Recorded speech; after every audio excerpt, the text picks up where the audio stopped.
Hello everyone. तो ये है मेरी नई वीडियो। इस वीडियो में आज हम डिस्कस करने जा रहे हैं वेरी वेरी इंपॉर्टेंट टॉपिक जो कि रिलेटेड है पेडागॉजी ऑफ सोशल साइंस से। पेडागॉजी ऑफ सोशल साइंस उन बच्चों के लिए बहुत ज़्यादा इंपॉर्टेंट है जिन्होंने बीएड में सोशल साइंस जिनका मेन सब्जेक्ट है इन पेडागॉजी, तो वो इस वीडियो को देख सकते हैं। इस वीडियो में मैंने पेडागॉजी ऑफ सोशल साइंस का एक बहुत ही इंपॉर्टेंट टॉपिक जो है वो डिस्कस करा है, that is your approaches to social sciences curriculum. तो इस टॉपिक को इस वीडियो में हम डिस्कस करेंगे, तो जो कि रिलेटेड है पेडागॉजी ऑफ सोशल साइंस से। ये आपके सीटेट एग्जाम्स में और आगे आने वाली कोई भी टीचिंग एप्टीट्यूड एग्जाम्स में भी यूज हो सकता है और बीएड के लिए भी काफी ज्यादा इम्पोर्टेंट है। तो ये टॉपिक काफी काफी ज्यादा इम्पोर्टेंट है, तो प्लीज ध्यान दीजिए। तो आज का जो हमारा टॉपिक है पेडागॉजी ऑफ सोशल साइंस का, वो मोस्ट इम्पॉर्टेंट टॉपिक है। उस टॉपिक का नाम है approaches to social sciences curriculum. इस टॉपिक का मतलब है बेसिकली, इस टॉपिक में हम क्या पढ़ने वाले हैं। इस टॉपिक में हम ये पढ़ने वाले हैं कि कैसे हम सोशल साइंस के करिकुलम को बना सकते हैं फॉर ऑल द स्टेजेस। जो भी स्कूल में जितनी भी क्लासेस हैं, हर स्टेज के बच्चे के लिए हम किस तरीके से सोशल साइंस का करिकुलम प्रिपेयर कर सकते हैं, किस तरीके से उसके करिकुलम को हम पढ़ा सकते हैं कि वो बेटर बच्चों को समझ में आएगा। तो ये है अलग अलग अप्रोच, किस किस तरीके की अप्रोच, किस किस तरीके से हम कौन कौन से मेथड्स अपना सकते हैं जिस तरीके से हम सोशल साइंस के करिकुलम को बेटर से better her stage of students के लिए, हर क्लास के बच्चे के लिए वो इजी हो समझना। सोशल बिकॉज सोशल साइंस का करिकुलम बहुत ज़्यादा ब्रॉड होता है, हमें पता है बहुत सारे सब्जेक्ट्स उसमें इंक्लूडेड होते हैं। तो किस तरीके से हम उसको बेटर टू बेटर वो बच्चे तक उस नॉलेज को पहुंचा सकते हैं, इम्पार्ट कर सकते हैं, वो बेसिकली इस टॉपिक का मेन काम है। तो हम वो सारे अप्रोचेस पढ़ेंगे जो हमें इस पेडागॉजी में या सोशल साइंस की पेडागॉजी के लिए काफ़ी ज़्यादा इम्पोर्टेंट या मैटर करता है।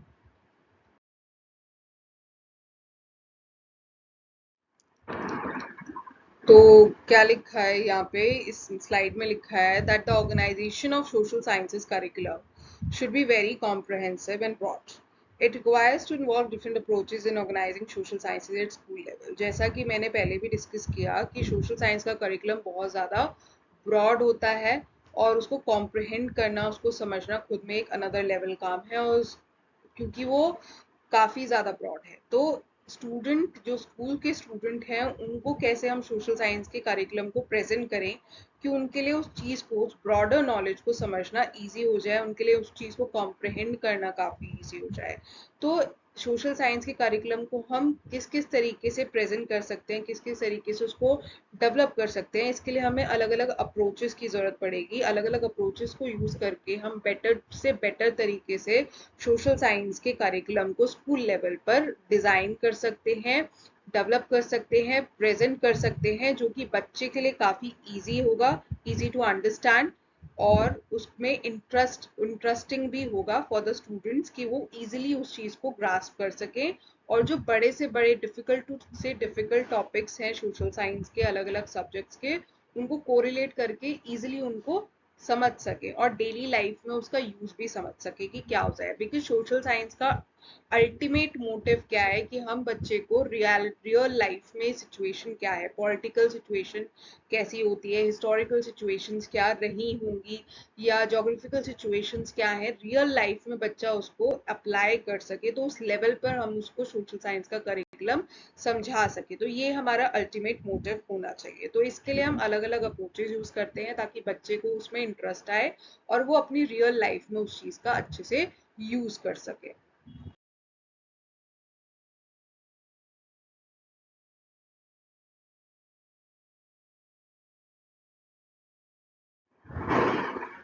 तो इस वीडियो में हम बेसिकली 10 अप्रोचेस के बारे में, 10 अप्रोचेस के बारे में हम डिस्कस करेंगे which are very very important, जो कि सोशल साइंस करिकुलम को डेवलप करने के लिए या पढ़ाने के लिए वो अप्रोचेस बहुत ज़्यादा इंपॉर्टेंट हैं। ये पेडागॉजी ऑफ सोशल साइंस के लिए भी बहुत ज़्यादा इंपॉर्टेंट है।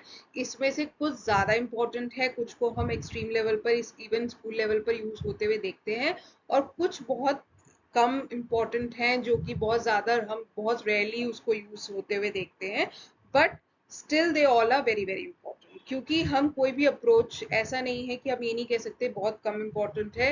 इन केस कई जगह पर ऐसा हो सकता है, कोई टॉपिक ऐसा हो जहाँ पर वो ही अप्रोच यूज हो सके। तो इसलिए हमारे लिए 10 की 10 अप्रोचेस जानना बहुत ज़्यादा ज़रूरी है कि इन 10 के 10 अप्रोचेस का क्या यूज़ है और कैसे हम अलग अलग टॉपिक ऑफ सोशल साइंस को पढ़ाने के लिए इन अप्रोचेस का यूज़ कर सकते हैं। So these are the 10 approaches. See कौन कौन से अप्रोचेस हैं? The first is correlation approach, second is integrated approach, third is concentric approach, fourth is spiral approach, fifth is unit approach, sixth is chronological approach, seventh is topical approach, eighth is multidisciplinary approach, ninth is constructivist approach and tenth is logical approach. तो ये है हमारी 10 approaches. हमें अब हम इसे single एक एक करके बेटर तरीके से समझने की कोशिश करते हैं कि अप्रोचेस क्या कह रही हैं और ये अप्रोचेस का मोटिव क्या है, क्या बेसिकली इनका उद्देश्य है, ये समझने की हम कोशिश करते हैं।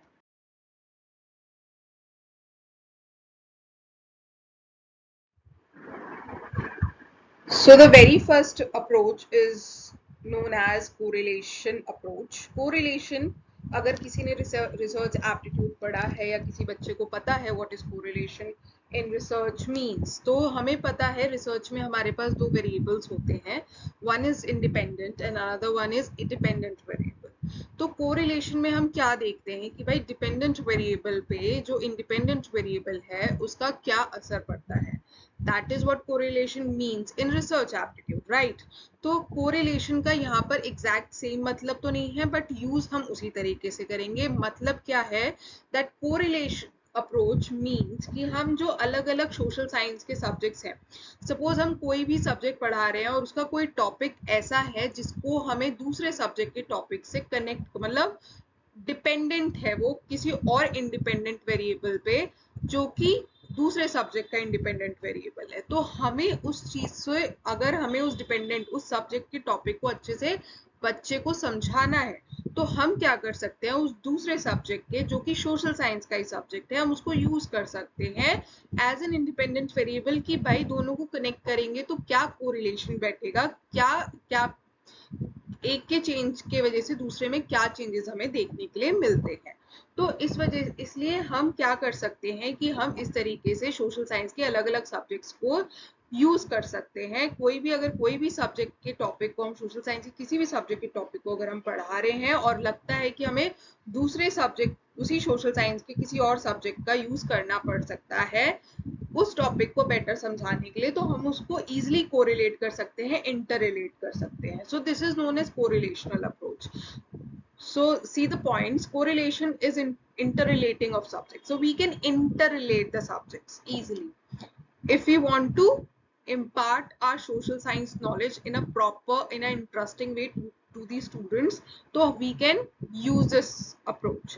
It attempts to make each subject provide its value to other subject. क्या कर रहा है, जैसे कि मैंने बताया correlation है, डिपेंडेंट इंडिपेंडेंट वेरिएबल का एग्जांपल आप यहाँ ले सकते हैं कि अगर हमें कोई भी टॉपिक समझाना है बेटर तरीके से, और वो तभी समझ में आएगा जब हम किसी और सब्जेक्ट के टॉपिक को बेटर यूज करेंगे, तो हम किसी भी सब्जेक्ट, इवन सोशल साइंस या अदर सब्जेक्ट्स के भी टॉपिक्स को हम यूज कर सकते हैं उस सब्जेक्ट के टॉपिक को समझाने के लिए।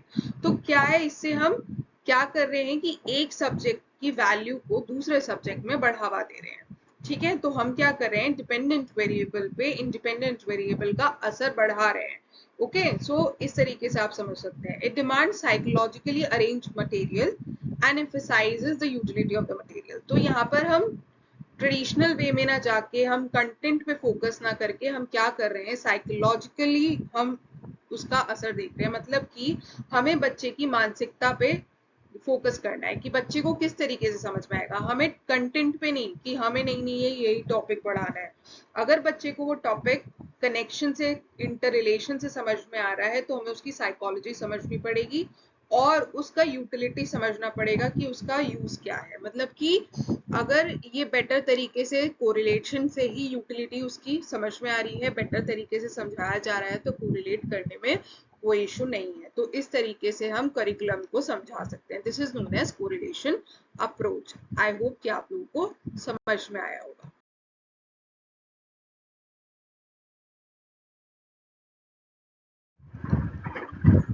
तो जो हमारा नेक्स्ट अप्रोच है उसका नाम है इंटीग्रेटेड अप्रोच। जैसा कि हमने कोरिलेशन में पढ़ा कि हम अगर कोई टॉपिक पढ़ाना चाह रहे हैं तो हम दूसरे सब्जेक्ट का यूज कर सकते हैं उस पर्टिकुलर टॉपिक को, सोशल साइंस के पर्टिकुलर टॉपिक को पढ़ाने के लिए, that is okay. But integrated approach जो है वो ये कहता है कि आप पूरे सोशल साइंस जो नॉलेज है सारे सोशल साइंस के कार्यक्रम की या और सब्जेक्ट्स को भी अगर आप उन सबको यूनिफाई कर दो और तब आप सोशल साइंस की नॉलेज को इम्पार्ट करो। मतलब कोई एक टॉपिक आप यूज मत करो, सारी नॉलेज को यूनिफाई कर दो, एज अ होल पढ़ाओ। मतलब कि जो गेस्टाल्ट साइकोलॉजी है, जो बच्चे बीएड में है उन्हें पता होगा कि जो गेस्टाल्ट साइकोलॉजी है जब 20th सेंचुरी में आती है तो बेसिकली उसका फोकस होता है that emphasise knowledge as a whole. Knowledge को पूरी तरीके से पूरा होल में पढ़ाएं, आप पार्ट्स में ना पढ़ाएं, क्योंकि जो होल नॉलेज होती है वो ज्यादा टाइम तक माइंड में रहती है, ऐसा गेस्टाल्ट साइकोलॉजी कहती है। तो इंटीग्रेटेड करिकुलम क्या है, फोकस करता है यूनिफिकेशन पे, कि जितनी भी सब्जेक्ट्स की नॉलेज है या आप सारे खाली सोशल साइंस लो या और भी सब्जेक्ट्स अगर उसमें यूजफुल है तो उन सारे सब्जेक्ट्स की नॉलेज को आप यूनिफाई कर दो। ठीक है, तो यूनिफाई करने से अगर आप यूनिफिकेशन से पढ़ाओगे, उन सबको कंबाइन करके इंटीग्रेट करके पढ़ाओगे तो बेटर नॉलेज हो सकती है, ऐसा इंटीग्रेटेड अप्रोच कहती है। और ये कहती है कि आप इंटीग्रेटेड अप्रोच, ये जो नॉलेज है जिसको आप यूनिफाई करके सारे सब्जेक्ट्स की, सोशल साइंस या इवन अदर कोई सब्जेक्ट्स है, तो उनको यूनिफाई करने के बाद जो नॉलेज आप दे रहे हो ये एक्टिविटी के थ्रू दो, प्रॉब्लम बेस्ड मेथड के थ्रू दो या प्रोजेक्ट एक्टिविटी के थ्रू के मेथड के थ्रू दो। मतलब कि आप इसमें सोशल एक्टिविटी कराओ बच्चों को, क्योंकि because social science related to society, तो कोई भी आप सोशल एक्टिविटी करा के आप बच्चे को इस तरीके की इंटीग्रेटेड अप्रोच, मतलब अलग अलग सब्जेक्ट रिलेटेड कोई भी टॉपिक दे दिया, उसमें एक्टिविटी करा दी और उस टॉपिक से पर्टिकुलर टॉपिक को या बाकी सारे सब्जेक्ट्स का इंडिविजुअल टॉपिक को अंडरस्टैंड करने के लिए सबको आपस में कनेक्ट करके और उनसे उन सभी टॉपिक से कनेक्ट करके एक एक्टिविटी करा दी जिसमें सारे सब्जेक्ट रिलेटेड उस पर्टिकुलर टॉपिक का बच्चे को सब कुछ समझ में आ गया। ठीक है, इस तरीके की सोशल एक्टिविटी को ये करने के लिए इंटीग्रेटेड अप्रोच कहती है। लेकिन the biggest problem with the integrated approach की ये बहुत ज्यादा कंफ्यूजिंग है, सुनने में इतना कंफ्यूजिंग लग रहा है कि कैसे होगा। ये कह रहे हैं कि सारे सब्जेक्ट्स के जो टॉपिक्स हैं जो आपको लगता है इंटरकनेक्टेड है उनको इंटीग्रेट कर लो, फिर उस टॉपिक्स पे अलग अलग सोशल एक्टिविटीज करा के, ताकि वो सारे टॉपिक्स अलग अलग सब्जेक्ट्स के इंटीग्रेट होकर सबको एक साथ सब कुछ समझ में आ जाए, which is not possible because there is no sequence in the subject content। कोई सब्जेक्ट कंटेंट के बीच में कोई सीक्वेंस तो है नहीं। ठीक है, आप ज्योग्राफी के सारे टॉपिक्स को हिस्ट्री के सारे टॉपिक से इंटरकनेक्ट नहीं कर सकते, इंटीग्रेट नहीं कर सकते, which is not possible. Literature के सारे टॉपिक्स को हिस्ट्री से कनेक्ट नहीं कर सकते, विच इज डिफरेंट। ठीक है, ग्रामर और हिस्ट्री में आपस में कोई कनेक्शन नहीं है। Story yes of course narration है जो आप हिस्ट्री को यूज कर सकते हो, बट सारी चीजों को कोई इंटरकनेक्ट नहीं कर सकते। आप ज्योग्राफी और लिटरेचर में कोई कनेक्शन नहीं कर सकते हो, तो कोई सीक्वेंस नहीं है आपस में। हो सकता है दो आपस में कनेक्ट हो रहे हो, दो ना हो रहे हो, तो इस तरीके से सोशल एक्टिविटी परफॉर्म कराना which is very very difficult, बहुत ज्यादा टाइम कंज्यूमिंग है टीचर्स के लिए भी, बच्चे के लिए भी। बच्चा पूरा करिकुलम कवर कर पाए ना कर पाए, उसके और भी सब्जेक्ट्स हैं, एक्स्ट्रा को करिकुलर एक्टिविटीज भी हैं, तो they are so many works, जिसकी वजह से integrated approach is not actually practically it is not applicable, it is very very complex and very very confusing। it is not possible to integrate all subjects in an activity। और ना तो आप सारे subjects को आपस में integrate कर सकते हो, जैसे कि मैंने बताया, क्योंकि topics are very very different. कुछ कोरिलेशन बैठा सकते हो, कुछ इंटीग्रेशन हो सकता है, कुछ लेवल तक हो सकता है, लेकिन 100% इज नॉट पॉसिबल। और सभी सारे टॉपिक्स को एक्टिविटी के थ्रू कराना it is also not possible.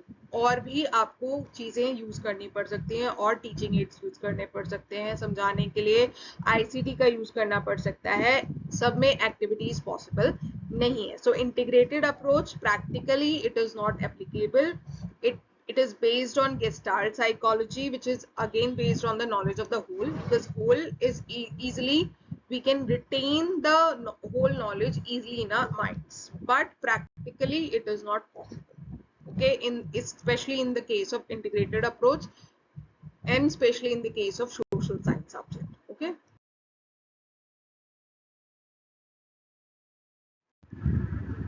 Next जो अप्रोच है वो है कंसेंट्रिक अप्रोच। कंसेंट्रिक अप्रोच जो है ये क्या कहता है, it is a strategy that fosters continuous unbroken learning of the subject matter of social sciences through the primary, middle and secondary stage. Very very important and very very interesting, जो कि हमारा school curriculum बहुत ज़्यादा तरीके से इस पे based है। अगर हम देखें तो कंसेंट्रिक अप्रोच हमारा करिकुलम, स्कूल करिकुलम आज भी यूज़ करता है। बेसिकली ये क्या कह रहा है कि हमारी जो हम सोशल साइंस की नॉलेज को इस तरीके से पढ़ाएं कि वो कंटिन्यूस हो, अनब्रोकन लर्निंग हो। मतलब कि हम प्राइमरी से स्टार्ट करेंगे, टॉपिक जो होंगे वो सेकेंडरी स्टेज तक एक दूसरे से कनेक्टेड होंगे, बस उनका जो लेवल ऑफ नॉलेज है वो बढ़ जाएगा। पहले हम कॉन्क्रीट नॉलेज देंगे, जो ऐसी नॉलेज देंगे जिसमें हमें ज्यादा बच्चे को ज्यादा रीजनिंग ना करनी पड़े, ज्यादा क्रिटिकल थिंकिंग ना करनी पड़े, कॉन्क्रीट नॉलेज देंगे जो उसके आसपास होगी। धीरे धीरे उसी टॉपिक से कनेक्टेड हम आगे जाते जाते सेकेंडरी स्टेज तक आते आते हम उसको एब्स्ट्रैक्ट थिंकिंग करने का मौका देंगे, लेकिन वो टॉपिक कंटिन्यूसली उसी टॉपिक से कनेक्ट होगा जो कि हमने प्राइमरी में पढ़ा था, जो कि हमारे स्कूल में भी होता है, हर स्कूल में होता है कि हम इसी तरीके का करिकुलम देखते हैं। तो ये कंसेंट्रिक अप्रोच है कि हम इस तरीके से भी सोशल साइंस के करिकुलम को बच्चे को पढ़ा सकते हैं, विच इज गुड। क्योंकि इस तरीके से क्या होगा, इन केस अगर बच्चा प्रीवियस नॉलेज से अवेयर है तो ये सबसे अच्छा नॉलेज है, क्योंकि उसकी सोशल साइंस की नॉलेज हर स्टेज, हर क्लास के बाद एनहांस होती चली जाएगी, which is very very good. वो कॉन्क्रीट से एब्स्ट्रैक्ट की तरफ जाएगा, which is again very very good thing. while in the initial stages thinking is aimed at a simpler level, हम सिंपल चीजें पढ़ाएंगे शुरू शुरू में। as a child advances in age and understanding he thinks in more abstract term, फिर वो धीरे धीरे क्या है, जैसे जैसे वो सेकेंडरी स्टेज तक जाएगा abstract thinking बढ़ जाएगी। हम उसको ऐसी चीजें भी पढ़ा सकते हैं जो शायद यूजुअली हमें कॉन्क्रीट फॉर्म में देखने के लिए नहीं मिलती, but now the student can imagine it easily, क्योंकि उसकी एब्स्ट्रैक्ट थिंकिंग बढ़ गई है। As a learning sequence progresses from the simplest unit to the most detailed in gradual stages, learning is continuous. इसकी वजह से क्या होगी, लर्निंग हमारी कंटिन्यूस है। वो टॉपिक हम छोटे से बड़े लेवल तक अच्छे से समझ सकते हैं। सोशल साइंस के हर टॉपिक को हम बेसिक से लेकर एब्स्ट्रैक्ट लेवल तक या एक्सट्रीम लेवल तक, या हम कहें जहां पर हमें क्रिटिकल थिंकिंग करने पड़े, उस लेवल तक उस चीज को समझ सकते हैं, जो कि पूरे वर्ल्ड के लिए बहुत ज्यादा इंपॉर्टेंट है। मतलब कि हम एक छोटे, हम अपनी फैमिली की नॉलेज को समझते समझते हम एक पूरे वर्ल्ड की नॉलेज तक पहुंच जाए, ऐसी नॉलेज कंटिन्यूसली होना चाहिए। मतलब कि हमें कॉन्क्रीट जो हमारे आसपास दिख रहा है, हमारे फैमिली रिलेशन कैसे हैं, वहां से शुरू करके हम पूरे वर्ल्ड के रिलेशन कैसे हैं वहां तक जाए। तो इससे क्या है कि हमारी नॉलेज सेम है, कंटिन्यूस फॉर्म में है, बस हमारा एरिया ब्रॉड होता जा रहा है, हमारी थिंकिंग ब्रॉड होती जा रही है। कॉन्क्रीट से एब्स्ट्रैक्ट की तरफ हम जा रहे हैं, सिंपल से कॉम्प्लेक्स की तरफ जा रहे हैं। Learning is continuous and unbroken, टूट नहीं रही, कंटिन्यूस है थ्रू द प्राइमरी से सेकेंडरी स्टेज तक। तो दिस इज कंसेंट्रिक अप्रोच कि आप नॉलेज को तोड़ के पढ़ाएं, सिंपल से डिफिकल्ट की तरफ जाएं, हर स्टेज पे जैसे बच्चे का मेंटल लेवल है उस हिसाब से पढ़ाएं, लेकिन सब में कंटिन्यूटी होनी चाहिए, कनेक्शन होना चाहिए और अनब्रोकन लर्निंग होनी चाहिए, और हर लेवल पर बच्चा उस टॉपिक को और ज्यादा समझ सके, क्रिटिकल थिंकिंग उसकी बढ़ती जाए, सोसाइटी की जो सोशल नॉलेज है हमारी बढ़ती जाए, हमारा लेवल जो एरिया है सोशल नॉलेज को समझने का वो बढ़ता जाए।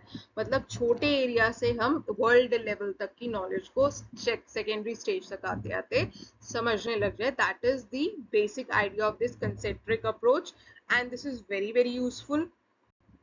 प्रैक्टिकली काफी ज्यादा एप्लीकेबल है और काफी ज्यादा स्कूल्स में और स्कूल करिकुलम में यूज भी होता है ये।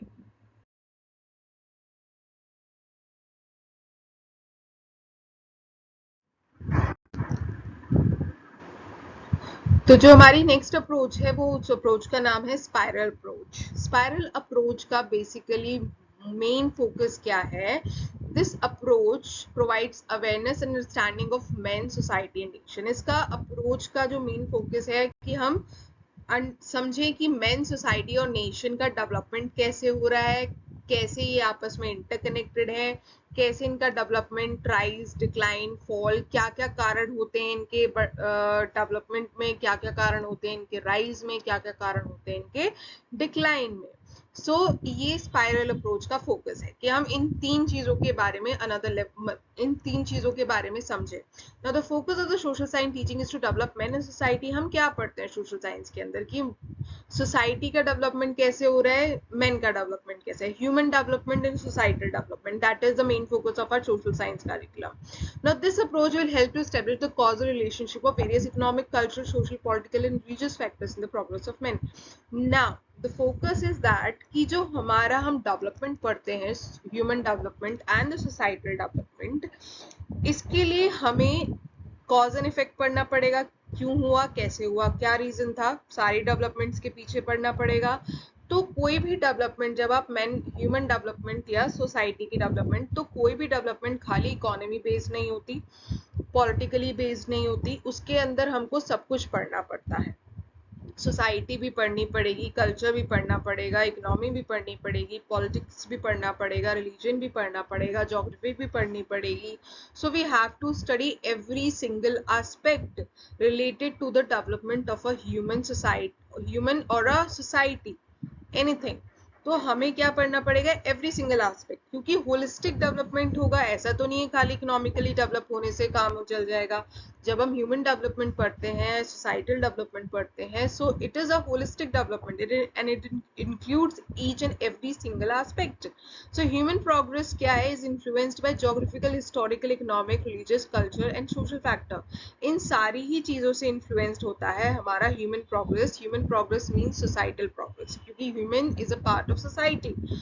तो क्या है, ह्यूमन का प्रोग्रेस यानी सोसाइटी का प्रोग्रेस, और सोसाइटी का प्रोग्रेस यानी ह्यूमन का प्रोग्रेस। अगर कुछ भी हम पढ़ रहे हैं तो हमको ये सारी चीजें ही कनेक्ट करनी पड़ेगी, हमें स्पाइरल फॉर्म में इनको पढ़ना पड़ेगा, interconnected. Spiral approach includes integration and correlation approach also. तो हमें यहाँ पर चीजों को आपस में कनेक्ट करना पड़ेगा, तभी हम क्या है समझ पाएंगे कि मेन का डेवलपमेंट, ह्यूमन डेवलपमेंट कैसे हो रहा है, प्रोग्रेस कैसे हो रही है, सोसाइटी का डेवलपमेंट कैसे हो रहा है। क्योंकि इसका बेसिक फोकस तो यही है स्पाइरल अप्रोच का, समझाना कि भाई ह्यूमन डेवलपमेंट तो क्या है और सोसाइटल डेवलपमेंट, प्रोग्रेस कैसे हो रहा है मेन का, नेशन का, सोसाइटी का। और अगर ये सारी चीजें हमें समझनी है तो हमको सारी चीजें कोरिलेट करनी ही पड़ेगी, इंटीग्रेट करनी ही पड़ेगी। That is spiral approach. सबका मिक्सचर कर दो, हाइब्रिड फॉर्म में पढ़ाओ। लेकिन the biggest problem with this approach is it is extremely complex, जो कि बहुत ज्यादा कंफ्यूजन क्रिएट करता है। And again this spiral approach is even more complex than integrated approach, and it is practically very complex and practically not applicable. तो this approach, अगर कहीं कोई ऐसा टॉपिक है जहां पर आपको लगता है बहुत, या फिर अगर आप 11th-12th के बच्चे को पढ़ा रहे हो, आपको टॉपिक ऐसा लगता है कि बहुत ज्यादा इंपॉर्टेंट है फ्यूचर के लिए भी, ग्रेजुएशन बेस के लिए भी, और आपको इस तरीके की अप्रोच यूज करनी पड़ रही है, तो आप हायर क्लास के लिए इस तरीके की अप्रोच कर सकते हैं। अर्ली स्टेजेस के लिए अप्रोच बिल्कुल भी प्रैक्टिकली एप्लीकेबल नहीं है।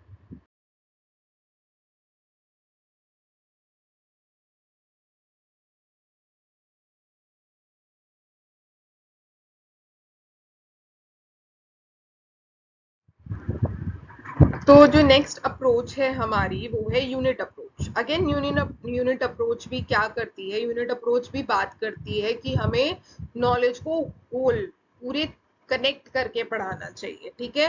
तो होल ही इसका भी बेस है। The approach is based on the fact that learner reacts to the situation as a whole and not to parts in isolation. तो हमें एक, जब भी हम कोई अगर ज्योग्राफी का टॉपिक हम पढ़ा रहे हैं, आप देखोगे कि जितने भी ज्योग्राफी के कोई भी, अगर सपोज 6th क्लास की ज्योग्राफी हम पढ़ा रहे हैं, तो जितने भी टॉपिक होंगे वो आपस में कनेक्टेड होंगे, वो पूरी एक यूनिट है, ठीक है, पूरी एक यूनिट से कनेक्टेड होंगे। कोई भी टॉपिक हो सकता है, सपोज अगर 6th क्लास की, सपोज जस्ट एन एग्जाम्पल कि 6th क्लास की जो बुक है हमारी ज्योग्राफी की, वो बात कर रही है खाली इंडिया के बारे में, इंडिया के बारे में वो सब कुछ पढ़ाएगी। So India is a unit, okay, country unit India, ठीक है। उसके बाद अब हम आएंगे तो हम उस यूनिट को सब यूनिट्स में डिवाइड कर देंगे।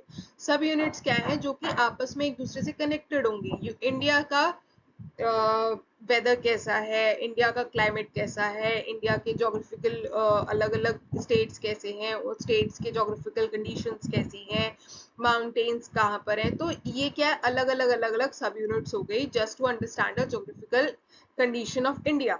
Geographical condition of India is a single unit जिसको जिसको हम सब यूनिट्स में डिवाइड करके हम पढ़ेंगे कि उस जोग्राफिकल कंडीशंस क्या है, सब यूनिट्स में कन्वर्ट करके हम उस पर्टिकुलर टॉपिक को अच्छे से समझेंगे। इस तरीके की अप्रोच हम सारे सोशल साइंस के सब्जेक्ट्स में यूज कर सकते हैं कि एक सिंगल यूनिट के बेस पे हम उस पर्टिकुलर सब्जेक्ट का curriculum for the particular class तैयार करें और फिर उसमें हम अलग अलग सब यूनिट्स करके उसको ब्रेक डाउन करके बेटर तरीके से एक एक इंडिविजुअली उस पूरे यूनिट को समझाएं ताकि बच्चे को उस क्लास में वो पर्टिकुलर यूनिट बेटर तरीके से समझ में आ सके। तो ये अप्रोच भी काफी यूजफुल है और ये अप्रोच भी काफी ज्यादा स्कूल करिकुलम में यूज होती है।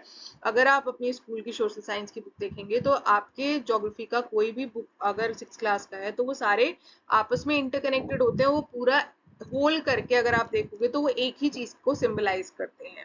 इस तरीके से हम क्या करते हैं, एक चीज को समझाने के लिए उसको ब्रेक डाउन करके हम अलग अलग तरीके से अलग अलग यूनिट के थ्रू एक चीज को, एक टॉपिक को पूरी तरीके से समझाते हैं जो कि उस लेवल ऑफ क्लास के बच्चे के लिए समझना इजी होता है। तो ये तरीका हम यूज करते हैं। An attempt is made to fit every unit in a sequence both horizontally और वर्टिकली। का मतलब क्या है, इस लाइन का मतलब क्या है समझिए। हॉरिजॉन्टली मतलब कि उस क्लास के बच्चे के लिए जितना, मतलब उस पर्टिकुलर क्लास के लिए जो टॉपिक हमने, जो यूनिट हम पढ़ाने जा रहे हैं ज्योग्राफी का एज अ होल, उस यूनिट को हम सब यूनिट्स में डिवाइड करेंगे जो कि आपस में कनेक्टेड है, which is horizontal connection. Vertical connection क्या होगा कि नेक्स्ट क्लास जो हम 6 से 7th में जब बच्चा जाएगा तो 7th के जो टॉपिक होगा वो 6 के टॉपिक से कनेक्ट होगा और वो यूनिट उससे कनेक्ट होके सब यूनिट में हम उसको डिवाइड कर देंगे, विच इज अगेन वो सब यूनिट्स जो होंगी कनेक्ट होंगी 6 की सब यूनिट से। This is a vertical connection. Horizontal उस लेवल क्लास का, पर्टिकुलर क्लास के सारे टॉपिक्स आपस में कनेक्टेड। और वर्टिकल कनेक्शन क्या है, वर्टिकल यूनिट क्या होगी, जो अगली साल की जो यूनिट होगी वो पिछले साल की सब यूनिट या यूनिट से कनेक्टेड होगी। इस तरीके से हमें पढ़ाना है।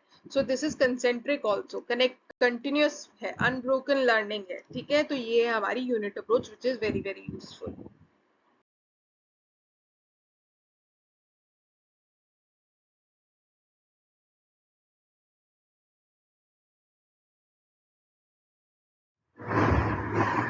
नेक्स्ट जो हमारी अप्रोच है वो है क्रोनोलॉजिकल अप्रोच। क्रोनोलॉजिकल अप्रोच की सबसे बड़ी लिमिटेशन, मैं पहले लिमिटेशन इसलिए बता रही हूँ बिकॉज समझना जरूरी है। लिमिटेशन ये है कि ये खाली सोशल साइंस के एक ही सब्जेक्ट पे बेस्ड है, दैट इज योर हिस्ट्री। ये और कहीं यूज नहीं की जा सकती बिकॉज हिस्ट्री हमारी, हमें क्रोनोलॉजिकल सेंस, जो हमारा टाइम सेंस है वो हमारी हिस्ट्री से ही डेवलप होता है। ठीक है, हमने पढ़ा है before Christ, common era, Christ era, anno domini, कौन सा टाइम पीरियड के हम बारे में बात कर रहे हैं, मॉडर्न है, एंशियंट है, मिडेवल है।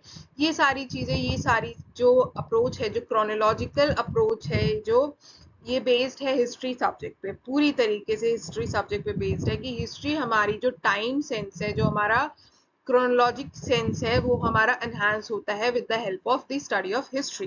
ठीक है, हम कौन से पीरियड के बारे में बात कर रहे हैं, अर्ली टाइम के बारे में बात, मॉडर्न टाइम के बारे में बात कर रहे हैं, एंशियंट टाइम के बारे में बात कर रहे हैं, ये सब हम समझते किससे हैं, बीसी है, सीई है, एडी है, क्या हम यूज कर रहे हैं, ये सारी चीजें हमें समझ में आती हैं with the help of history. तो क्रोनोलॉजिकल अप्रोच हम यूज कर सकते हैं हिस्ट्री को समझने के लिए। Basically teaching chronology is one of the most important objective in teaching history because the sequence of events is a clue to understanding history of both past and present. कि हम present के बारे में बात कर रहे हैं दैट मीन्स एडी यूज होगा, पास्ट है तो बीसी भी हो सकता है।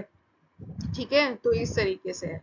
History is one school subject which helps in the development of mature sense of time. तो हमारे टाइम डेवलपमेंट ऑफ जो मतलब टाइम को समझना, सेंस ऑफ टाइम को समझने के लिए हिस्ट्री हमारी काफी काफी यूजफुल है। क्रोनोलॉजी को समझना, so it confers the two ideas of change and continuity. Of course history हमें क्या बताती है, चेंजेस कैसे हो रहे हैं, कंटिन्यूटी कहाँ पर है ह्यूमन अफेयर्स में, चेंजेस स्पेशली। तो अगर हमें चेंजेस समझना है तो हमें टाइम भी समझना पड़ेगा कि अगर हम एंशियंट के बारे में बात कर रहे हैं तो चीजें अभी इतनी डेवलप नहीं होंगी, मॉडर्न के बारे में बात कर रहे हैं तो डेवलप हो गई होंगी काफी लेवल पर। तो ये चेंजेस ऑफ आइडियाज हैं, तब के आइडियाज अब के आइडियाज में चेंज होगा। दैट मीन्स हमें टाइम का समझना, क्रोनोलॉजी समझना जरूरी है। अगर हमें अच्छे से समझना है सोशल साइंस को तो टाइम समझना बहुत ज्यादा जरूरी है। तभी हमें समझ में आएगा कि हम किस लेवल ऑफ चेंज की बात कर रहे हैं, किस तरीके की चेंजेस देखेंगे। मॉडर्न है तो ज्यादा चेंजेस दिखेंगे, नए आइडियाज डेवलप होते हुए दिखेंगे। एंशियंट है तो अलग तरीके की चेंजेस होते हुए दिखेंगे। कंटिन्यूटी कहाँ पर दिख रही है, किस तरीके का प्रोग्रेस दिख रहा है, हर तरीके से। तो इसलिए बहुत ज्यादा जरूरी है। तो टाइम सेंसेस डेवलपमेंट जो है टाइम सेंस का, वो बहुत ज्यादा इंपॉर्टेंट है स्टूडेंट्स को समझना, ताकि वो अच्छे से सोशल साइंस को समझ सकें।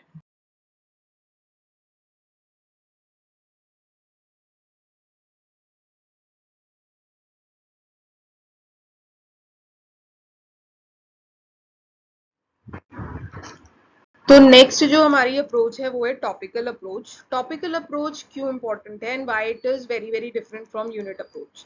सो यूनिट अप्रोच और टॉपिकल अप्रोच में क्या डिफरेंस है। यूनिट अप्रोच में हमने पढ़ा कि पूरी बुक क्या है, आपकी एक यूनिट पे बेस्ड हो सकती है, और यूनिट्स को हमने सब यूनिट्स में डिवाइड करके अलग अलग चैप्टर्स रेडी करे हैं जो कि पूरा होल करके एक यूनिट को शो करती है। लेकिन टॉपिकल अप्रोच क्या कहता है, that every single topic is itself very very important.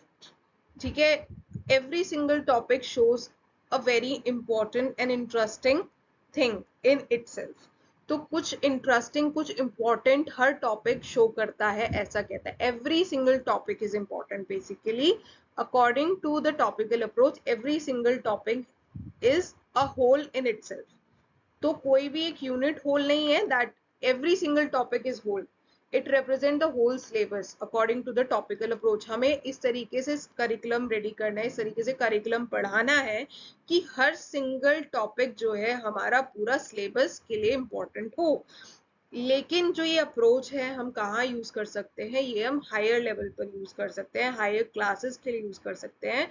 यानी कि जो सेकेंड 11th 12th है वहां पर ये ज्यादा यूजफुल रहेगा, क्योंकि वहां पर क्या है, ऐसे टॉपिक्स आते हैं जो कि खुद में ही इंडिविजुअली वो एक एक टॉपिक जो है वो पूरे सिलेबस को समझने के लिए बहुत ज्यादा इंपॉर्टेंट है। तो इस तरीके की अप्रोच हम हायर लेवल पर यूज कर सकते हैं। छोटे लेवल पर यूज करना ये वाइज नहीं रहेगा, क्योंकि वहां पर interconnection is very very important. लेकिन जो हायर क्लासेस है वहां पर ये यूज हो सकता है। एक एक टॉपिक को बच्चे के इंटरेस्ट एबिलिटी और उसके हिसाब से इसको पढ़ाना बढ़िया रहेगा। एक एक टॉपिक को बढ़िया से समझाना, ताकि बच्चे को वो टॉपिक बढ़िया से समझ में आए। बिकॉज क्योंकि वो टॉपिक खुद में ही हमारे हिसाब से इस अप्रोच के हिसाब से होल है। It is it shows a whole of that syllabus, it shows a whole of that part. तो वो काफी ज्यादा इंपॉर्टेंट है। टॉपिकल अप्रोच हायर क्लासेस के लिए ही यूज होनी चाहिए।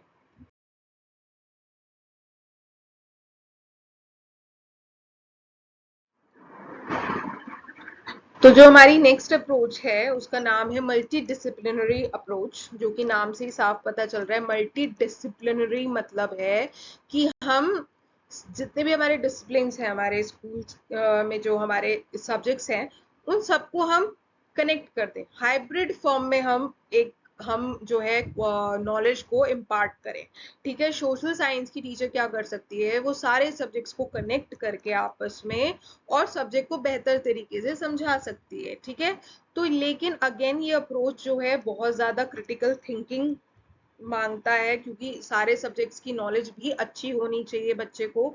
तो इसके लिए ये बेटर अप्रोच है कि आप इसको हायर क्लास में यूज करें, क्योंकि छोटे लेवल पर तो बच्चा अभी बेसिक नॉलेज ही अर्न कर रहा है। हायर लेवल में बच्चे को सारे सब्जेक्ट्स बेसिक लेवल पर समझ में आ गए होते हैं।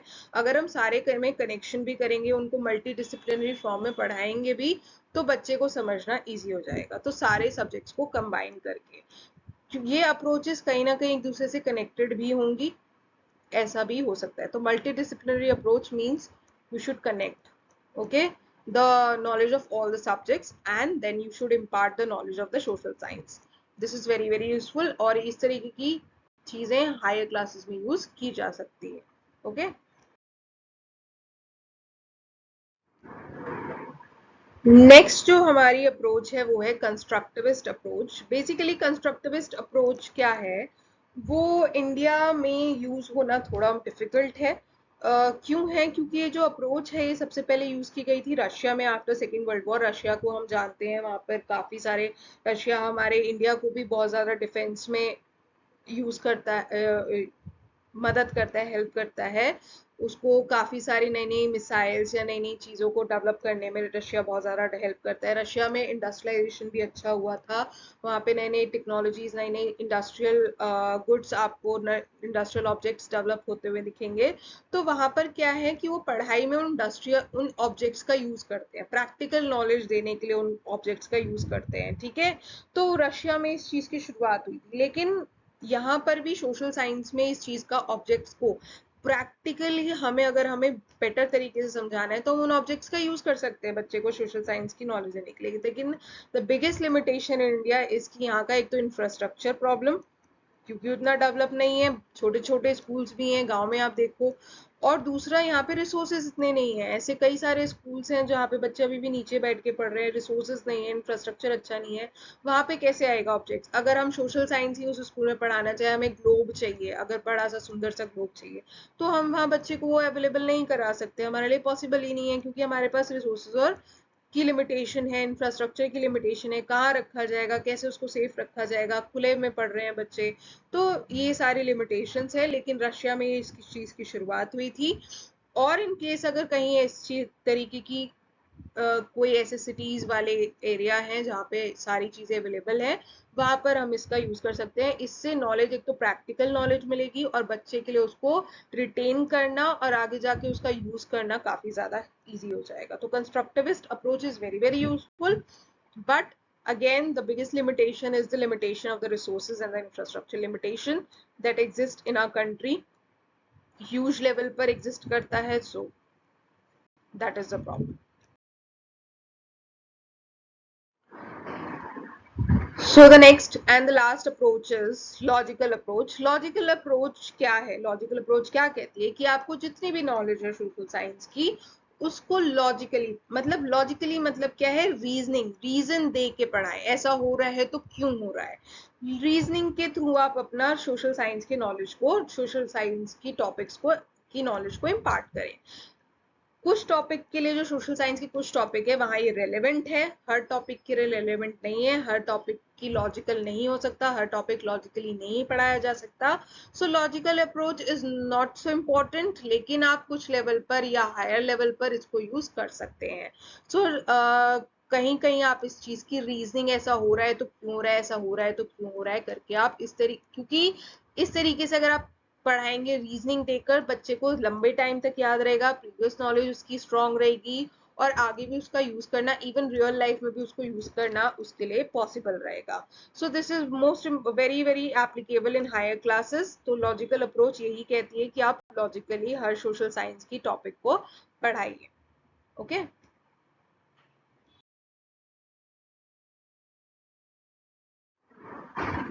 तो ये था हमारे 10 अप्रोचेस, हमने कवर कर लिया है। होप आपको समझ में आए होंगे। ये था हमारा approaches to social sciences curriculum. ये बहुत इंपॉर्टेंट टॉपिक है पेडागोजी ऑफ सोशल साइंस के लिए, इसलिए मैंने अपनी तरफ से बेहतर आपको समझाने की कोशिश की है। हर तरीके का अप्रोचेस मैंने इसमें इंक्लूड किए हैं। आई होप आपको समझ में आया होगा। अगर आपको समझ में आया होगा तो please, first of all thank you so much इसको देखने के लिए। और अगर आपको सच में अच्छा लगा हो, समझ में आया हो, तो प्लीज मेरे चैनल को लाइक एंड सब्सक्राइब कीजिए। मेरे चैनल का नाम क्वेंच क्यूरियोसिटी है। और अगर आपको कुछ बेहतर सजेशंस देने हैं तो वो भी आप दे सकते हैं, मैं और बेटर करने की कोशिश करूंगी ताकि आपको और बेटर समझ में आए। तो प्लीज सजेशंस भी दीजिए अपने। Thank you so much.